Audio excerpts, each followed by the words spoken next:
Hello viewers, hello friends, welcome back again to this our US and Canada immigration news channel, guys. Today video we are bringing this video, and it's a very another important announcement coming up from USCIS today, the 22nd of February 2023, guys. And this is meant for F1 students, F1 non-immigrant students, guys. So in the past, F1 students, they've been having what they call the special student relief, SSR, who are work authorized to work, and this is meant for students that are off campus to be able to work, right? So now, because some of the students that do sometimes coming from specific regions where there are maybe some of their sponsors are experiencing some natural disasters or maybe some financial crisis that has led to some economic hardship, their sponsors are not sometimes able to support the students while they are over here in the United States and schooling. So what the government, USCIS, will do sometime will be they will issue special student relief work authorization to the students to be able to work and support themselves while in school, guys.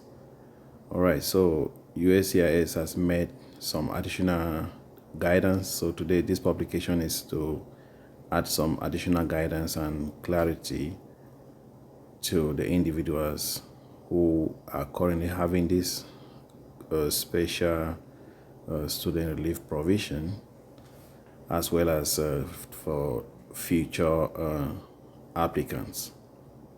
So the publications is so USCIS has issued clarity, right?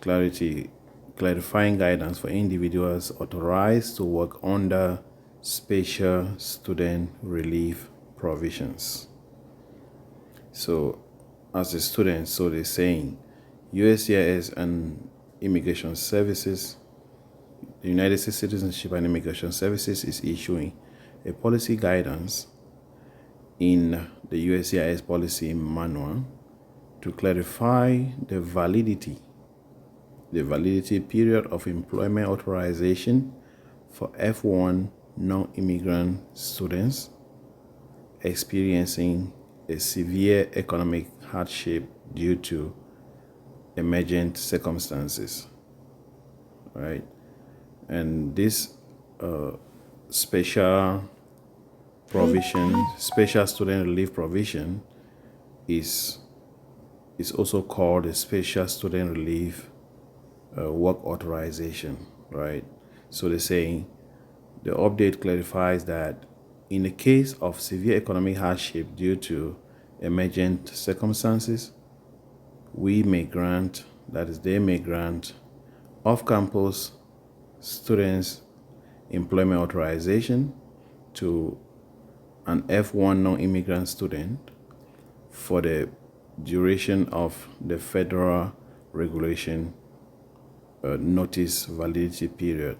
So this authorization may not extend past the student's academic program end date. So if you are authorized maybe to study within a specific time or within a specific academic program date, so the employment authorization will not exceed that academic program date, right? So it will be within that limit. And then this update notes that they may issue employment authorization document for the duration of the Federal Register notice, which is typically an 18-month validity period. So it means that they will go off of the date that your academic program is supposed to be valid, and they will issue for you the employment authorization, and that usually will not exceed maybe 18 months, right? Validity. And so they're saying that for emergent economic circumstances are events that affect F1 non-immigrant students from a particular region and create severe economic hardship. And these events may include, but not limited to, right? So it may include this, but not limited to these specific ones that are listed. These ones are listed as just example. So some of them include a natural disaster, financial crisis, and military conflict. So these are examples like if, for example, if we had maybe if they had students like maybe from let's for example say Haiti, and because of the earthquake and disaster that occur in Haiti, and maybe the sponsors or the guardian for the student who are currently studying here, they can't, maybe because of that natural disaster, it maybe crumble their businesses and they are not able to support the student. The student can request for this SSR employment authorization document based off of the disaster. Sorry guys. And they can they can do that and request for their employment authorization based off of that natural disaster, same like the one in Ukraine that recently happened.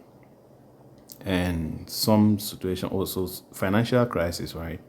So some students may have their parents that are maybe their sponsors who are maybe investors into let's say into if they are stock they are investors into stock exchange, right?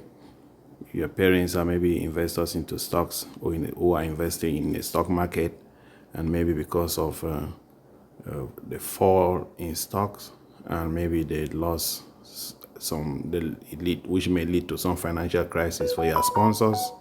Sometimes they can use that and request for that special employment authorization. And that is just for students that are off-campus students only. So this policy update, sorry guys, sorry for the noise that we're getting from the background. Let me turn down the volume, guys. Turn down the volume. Perfect, we got it.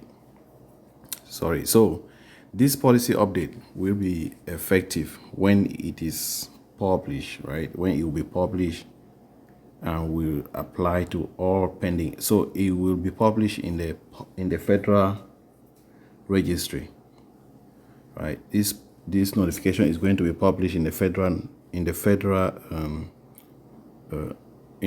Registry notice. So please guys, consider subscribing if this is something that is going to affect you directly, or maybe will affect someone that you know. Please consider subscribing, because once it is made public, I'm still going to bring the video right here, and we'll make the video public that hey, this new policy update has been published in the Federal Registry notice. And so guys, you can quickly take action as soon as it's possible, guys. So if you are a new viewer, guys, consider subscribing, please. And if you are a returning subscriber, please, thank you guys for always being there. You guys are the reason why we go from different websites to look for this quality content and make it public for you guys here. Thank you for watching, and see you next time, guys.